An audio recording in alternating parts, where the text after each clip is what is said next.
Last year I visited India for the first time. I was very excited at the prospect of seeing my parents' motherland at last.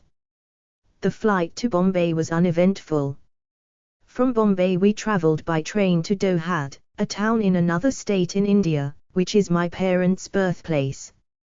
The journey was going to take a whole day and we would arrive at Dohad in the early hours of the next morning.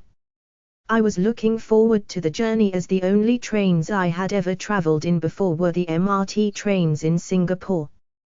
The railway station in Bombay was crowded with people. A coolie loaded our luggage into our compartment and we settled down for the journey. Every now and then coolies passed by us with burdens on their heads and passengers poked their heads into our compartment to check the seat numbers. At last the train set off. The scenes I saw from the train window contrasted very sharply with the ones I had been so used to seeing in Singapore. There I would pass by neat housing estates. Here as the train chugged through the suburbs of Bombay, I saw slums, people living just beside the railway tracks, in huts made from rags and bits and pieces of plastic.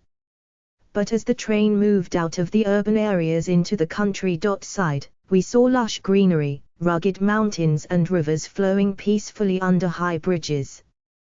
We passed by fields with crops nodding their heads in the breeze. When the train stopped at these rural stations, vendors with fresh farm produce would board the train hoping to sell their wares.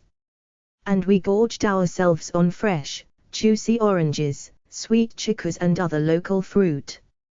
Finally, as night fell, the scene took on a totally different aspect. The silhouettes of the electric poles and the trees seemed to be waving to us as if they were sentries in the dark.